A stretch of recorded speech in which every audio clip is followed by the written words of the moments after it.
Hey guys, it's been a while that I haven't talked about something that happened recently. Like example, there were a few games announced in the Game Award of this year. And to be honest, I kinda stopped caring about the Game Award.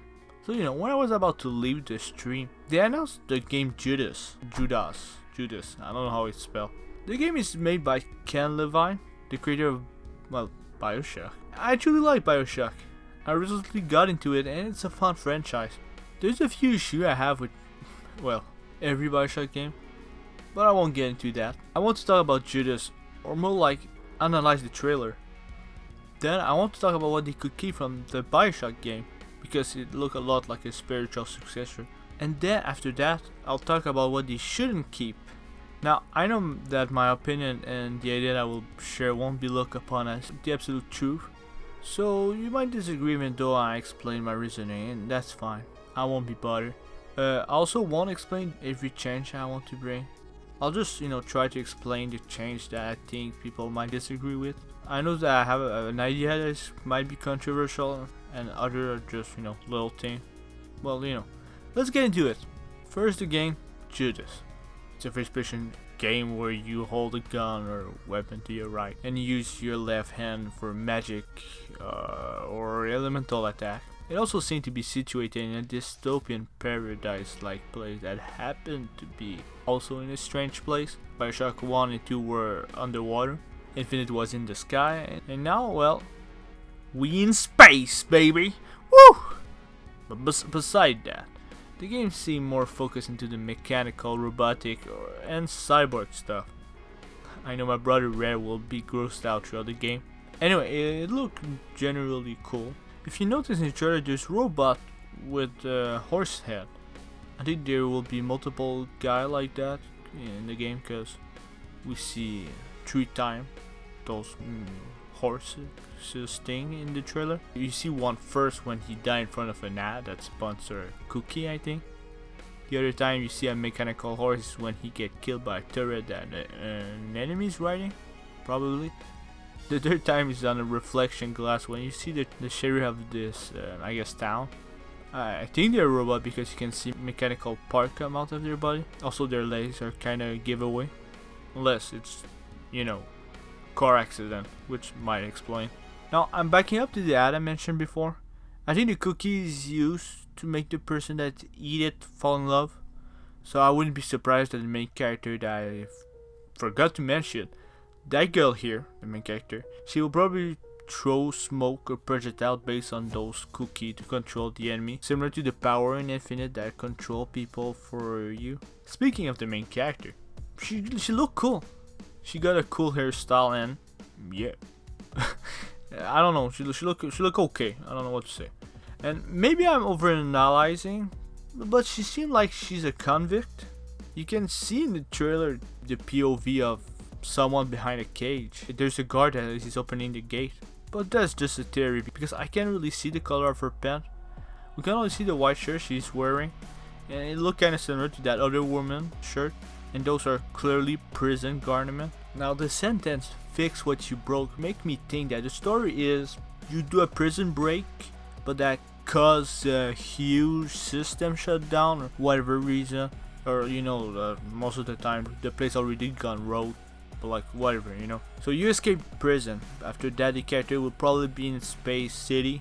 I don't know. I'm not gonna figure out the name. So you'll be in Space City looking for someone or something, while at the same time as you're searching for that someone or something, you're fixing what, the main character, she'll be fixing what she broke, because it seemed like every robot in the game is trying to kill you. She'll gain weapon and capsule or battery to gain power with her mechanical arm. You will help a sheriff because he seemed to teach you how to use your power. Well, he seemed more like an ally. So there's a lady in the trailer that seemed to take care of the shop, the merchant. And there's also a zoom in on a robot in the trailer that you can see later ride a turret. I think that's just an enemy type similar to the mechanical horse. I mentioned a robot arm. I think that your main character is a cyborg. Well, she doesn't seem like a robot. She seems to have emotion when you look at the reflection of her face. But she could be a robot because first of all, there's a robot in the game, and later on you can see a moment where she get headshot, And yeah, but that might be a plot twist that you're a robot because, Levine love plot twist, clearly. Last thing I wanted to mention, it happened quite fast, but there's a huge mechanical dog that transforms to an elevator or staircase. It might bring you somewhere when you get inside. Also, her weapon that she will hold throughout the game isn't a wrench like in the first Bioshock. It's gonna be a hammer, so you know. Okay, next, what they could keep from the Bioshock game. There's turret in the game. I would like that they bring back friendly turret from the first game. I don't like the enemy turret. I like it when it's an ally. It would fly awkwardly around and bomb its everywhere. And that was kind of funny. No, but seriously, the thing that they should keep. So, I want the weapon system to be more similar to the one of Bioshock Infinite than Bioshock 1 or 2. And let me explain. I know that people prefer the old system of weapon because you feel as if you need ammo and you got all your weapons if you ever want to use any of them, and that's fine.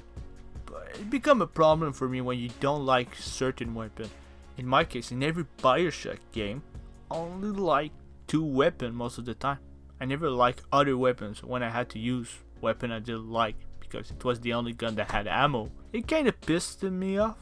Like I felt like the gameplay would annoy me because I couldn't play with the gun I liked. In Infinite though, it would give ammo to the gun you had, granted that there was only 2 weapon slots, but because of that you could choose your weapon that you like in those 2 weapon slots and always have ammo for those weapons so you could still have fun and play with the gun you liked.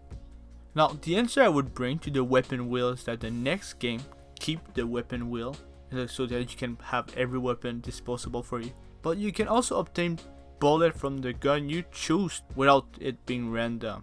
You also gain bullet depending on the gun you select, so like 1 bullet for an RPG or a bigger amount of bullet for an assault rifle. If you need a visual example, it's not perfect, but I'm gonna use Dead Space. In Dead Space you have a few selection of gun, and when you buy a gun, you can now gain bullet from your surrounding of the gun you currently have. So the system doesn't force you to play with gun you don't like or make you buy gun you don't have. Example, there's a flamethrower in the game. I don't have to use the flamethrower or buy it because I don't gain bullet from it except if I buy the flamethrower because I wanted to use it. But if you don't like my bullet system that I'm trying to do with the game, there's also the answer of keeping all the weapon, and it's quite an easy fix. Just make all the weapon fun to use. I won't be annoyed to use all the weapon in that way. I just don't have a solution to how make all the gun fun. I just have superficial answer, like make it feel unique, satisfying, shoot and reload, and that's pretty much it. They should also focus to keep magic power that are unique, Don't make me just throw fireball or ice or electricity or rock, elemental basic shit. But don't have power that are too similar in gameplay wise. In Bioshock 1 or 2, the electricity and ice had the same property in some way. It would freeze or stun the enemy, aka just stop the enemy. Now electricity would spread and afflict multiple enemy, and it would work on water, while the ice would just freeze enemy. Well, multiple enemy if they were close, but it would also make you be able to one-shot them. But that's not different enough. It's kind of similar. So I don't have a big answer for that, except that if your shit look cool, you did good. Video game need to look fire because it's a video game, At the end of the day, you're still mashing button, but if what you're doing while mashing button is amazing, well, that means you'll be able to be mashing button for hours and hours. Finally, what they shouldn't keep from the Bioshock franchise, and the recording tape. I know it's iconic, but it gets in the way of the gameplay. Whenever you get a tape, you have to stop and listen. That's fine, right? If you have a cutscene, you have something to watch, but in a gameplay scenario, you just stop and look at the background. It can be quite boring. You can't fight because you won't be able to hear anything you're listening to. So you're kinda stuck there and you can't do nothing. I don't have an answer to that except that you don't put them in the game. Or you make them cutscene or you make them dialogue when you talk to someone. And don't get me wrong, I understand their purpose. It's your only way to see inside the mind of someone when you listen to a recording. It's like, you know, reading a diary. After beating a boss, if you listen to the tape, you can kind of understand who they were or how they were and how this happened, or, you know, how their mind got twisted. But it sucks gameplay wise. Maybe you guys have a better solution for it, but right now in this state, it just ain't it. Anyway, that's pretty much it, right? Well, I like Bioshock. You know, I'm kind of excited for the game. Anyway, you know, you can leave a comment down below if you agree or disagree. You can even comment what you would change the game or idea you would bring. And yeah, don't forget to subscribe and to not forget the channel. And until we see each other again, have a good day. Take me back to a place where I felt at home. Take me back to a day when we weren't alone. Take me back to an age when the world felt small. Way back before we blew it all. Take me back to a place where I felt at home. Take me back to a day when we weren't alone. Take me back to an age when the world felt small. Way back before we blew it all. Too many things going on, I can't keep track of them all. From people dropping